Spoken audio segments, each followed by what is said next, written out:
Bom, estamos aqui de novo, depois de termos participado do 9º Congresso Internacional de Tecnologia da Informação, lá na ECA USP. E eu faço questão de trazer alguém que não esteve presencial, e eu quero trazer essa experiência para você que está nos assistindo, mas que viu tudo o que aconteceu online. E ele é o Wesley Ruiz, que é o CTO da Always On. E como o assunto é tecnologia da informação, curadoria de dados, organização da informação, ele é o responsável por isso aqui na empresa.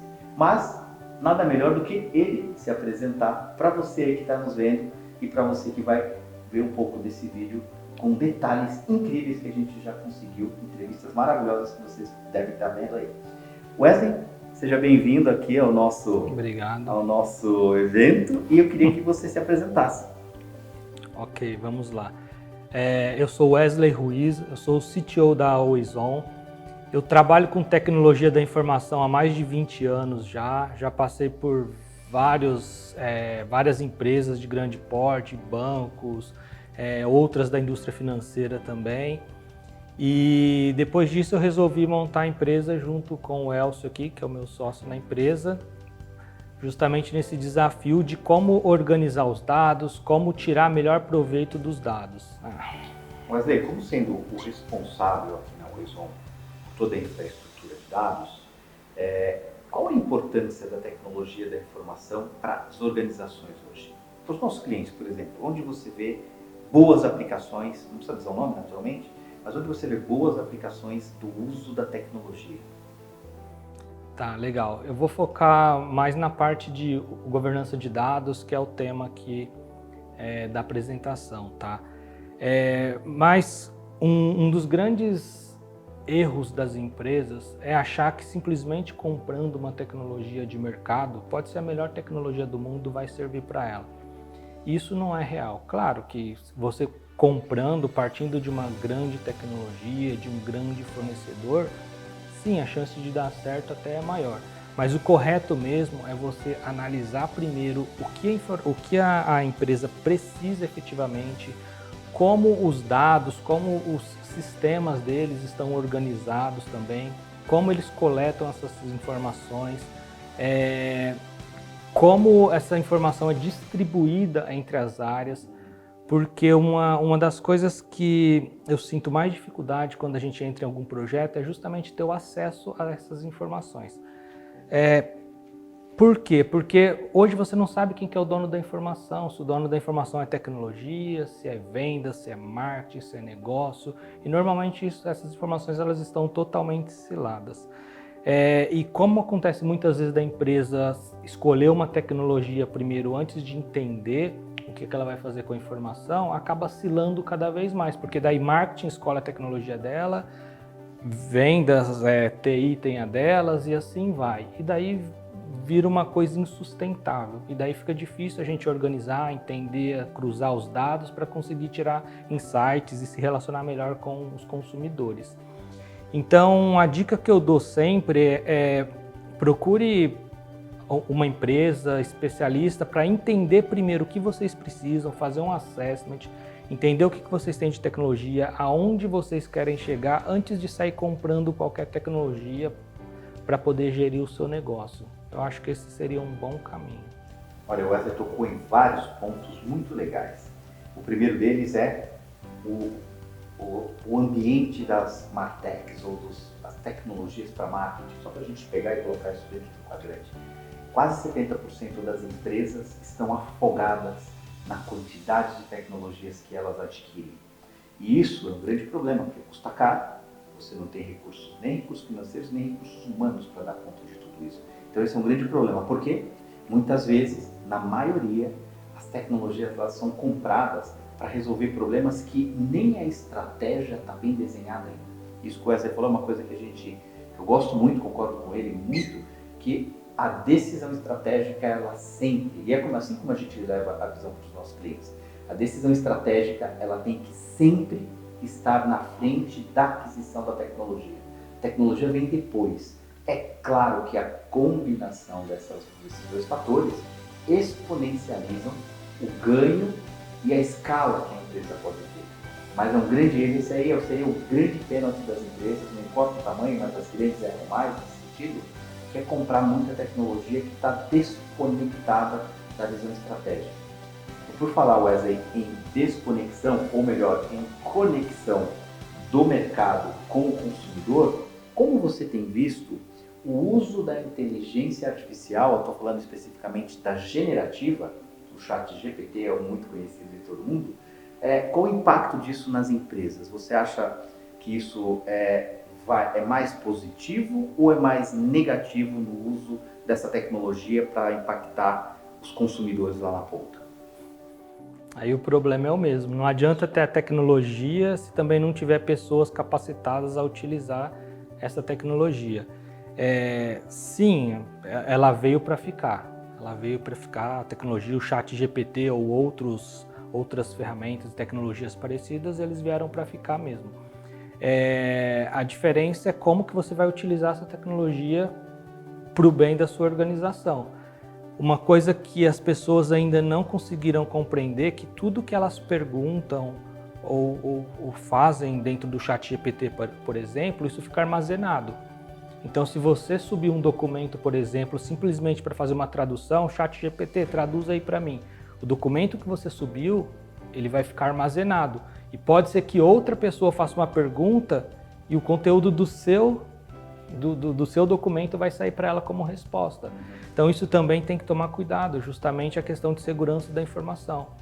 Então eu tenho observado que muitas empresas já têm proibido o uso do chat GPT porque as pessoas não sabem como utilizar, não sabem que tipo de informação você pode subir, o que você realmente pode perguntar para o chat GPT. Então eu penso que vai ser um caminho aí árduo ainda para que essa tecnologia realmente vingue dentro das corporações. Claro que para uso em empresas menores, uso para um trabalho escolar, alguma coisa, ela já funciona perfeitamente. Agora, para dentro das empresas, isso precisa ser avaliado. Nós trabalhamos com clientes de grande porte e todos bloquearam a ferramenta, tá? Justamente por isso, porque as pessoas não sabem utilizar ainda, elas não estão preparadas para o uso dessa tecnologia. Muito interessante, né? O Alvin Toffler fala das ondas que as coisas acontecem no mercado. E a onda do chat GPT ou inteligência artificial generativa parece que ela é um tsunami na economia. A maneira rápida como ela aconteceu, inclusive saiu uma carta recentemente aí de grandes pensadores como Elon Musk e outros signatários que pediram para dar uma segurada no desenvolvimento da OpenAI, que é a dona do chat GPT, no desenvolvimento dessa tecnologia para segurar um pouquinho por conta dos possíveis estragos que ela pode trazer. Mas o Wesley tocou em um ponto muito legal, que é a qualidade dos dados que esta tecnologia vai ingerir para gerar o resultado final lá para o usuário. Geralmente, os dados estão desestruturados. De acordo com a IBM, 98% dos dados nas empresas estão silados e isso cria uma impossibilidade de você usar os dados corretamente. Então, essa curadoria, essa governança dos dados, a criação dos prompts corretos para a utilização do chat GPT ou de qualquer inteligência artificial generativa é fundamental para que você tenha um bom output. Se não acontece uma outra coisa que o Wesley tocou aqui também, que é animal, que é maravilhoso, a gente tem lá no nosso site, pode procurar lá, tá? www.aodigital.com.br. Tem um material muito bacana que fala de uma empresa que começou a usar muito bem o chat GPT ou a inteligência artificial generativa. E o que ela descobriu é que estava gerando um custo de $200 mil por mês nas buscas feitas pelos analistas. Então, muita atenção na hora de abraçar essa tecnologia, se ela não vai gerar um custo que potencialmente pode estar gerando mais gasto para você do que resultado efetivamente. Claro que a gente acredita que isso vai ser superado, mas no início isso pode gerar custos altíssimos. E Wesley, para a gente terminar aqui esse bate-papo, você acha que qual o tamanho do impacto para a sociedade no uso dessas novas tecnologias de inteligência artificial? Você acha que vai ser transformadora? a gente acabou saindo um pouco dessa conversa, você acha que é mais positiva no mercado ou ela vai criar um contingente enorme de pessoas que não vai ter trabalho porque vai ser tudo feito pela tecnologia?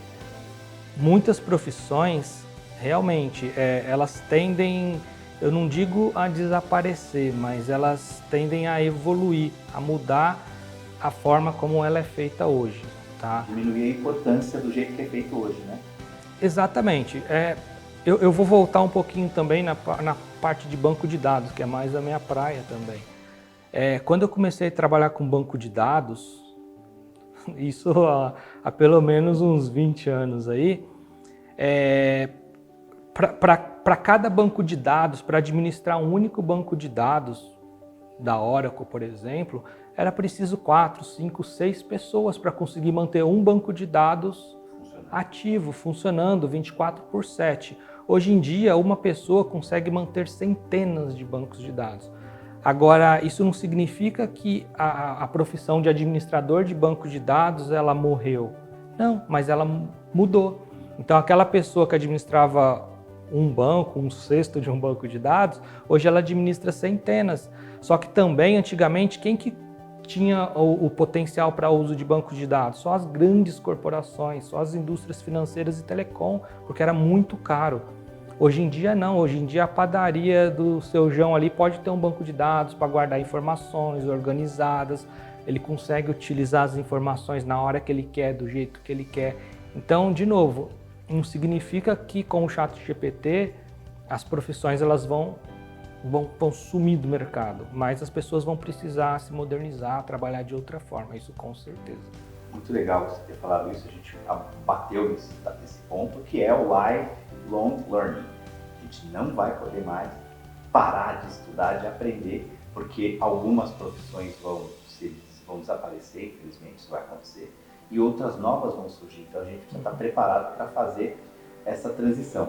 O que eu quero trazer aqui também é, além da importância, claro, da organização dos dados, como o Elcio trouxe aqui, é a utilização desses dados e a segurança desses dados, a garantia de que pessoas não autorizadas não devem, em hipótese alguma, ter acesso a esses dados.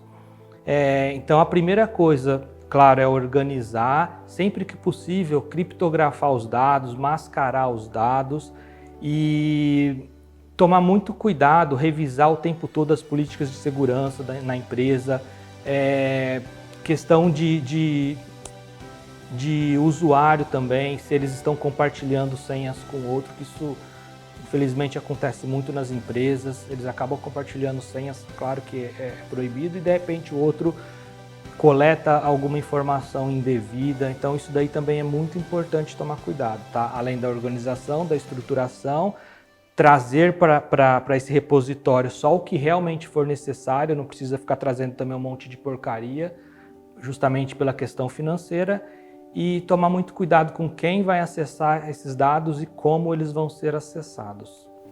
O Wesley falou um negócio muito legal, que é o tal do Dark Data, que também a gente pega e guarda tudo, um monte de informação. Só que isso tem um custo violento, né, Wesley? Sim. Custo de armazenagem, custo de enriquecimento, custo de processamento, mesmo estando muito mais barato hoje na nuvem, quando se fala do grande volume de processamentos, isso gera um monte de dinheiro. A gente está falando que a Netflix, por exemplo, custa mais de $1 bilhão por ano só para ela fazer a gestão da nuvem de dados dela. Então, se a gente também conseguir, como o Wesley falou, ter uma boa governança daquilo que nós queremos guardar, isso pode fazer uma grande diferença para a organização long term, além de conseguir entender melhor diferentes comportamentos dos usuários, sejam eles indústrias, comércios, indústria farmacêutica, não importa qual o ramo de atuação, é entender quais são os dados importantes de serem, como você falou, bem governados, bem distribuídos. Voltamos para a história lá do garçom de dados. Ele vai entregar um dado que é diferente para a área de marketing do que ele entregaria para a área técnica ou para uma área de logística. É importante isso. Isso, e é importante fazer as contas. Muitas vezes o gestor de dados lá, o administrador da cloud, ele olha a informação de forma isolada. Eu vou guardar esse monte de dados aqui porque o armazenamento é barato. Tá errado, não é assim que tem que olhar. Porque sim, o armazenamento é barato, mas o processamento dessa informação inútil custa. Então, se você está armazenando um monte de informação que não serve para nada, você está gastando dinheiro para processar essa informação. Que quando você vai aplicar um modelo, você precisa ler essa informação para processar, para poder gerar algum insight. Então, você está gastando dinheiro à toa. Isso é importante também. Portanto, é um grande desafio fazer gestão e governança dos dados. Se vocês precisarem de alguma coisa, de alguma informação, de algum apoio, com certeza você pode falar conosco, principalmente com o Wesley aqui, que é o responsável por dados dentro da Horizon. Eu queria agradecer aí o seu papo com você, Wesley, e fica muito claro para mim a importância de ter uma boa estrutura de dados. Os dados precisam estar organizados, precisam ser acionáveis para poder gerar valor para a organização. Como a gente disse, para não transformar um data lake, um lago de dados, num pântano de dados, porque ninguém consegue utilizar aquilo. Então, muito obrigado por vocês estarem aqui conosco. Então, um grande abraço e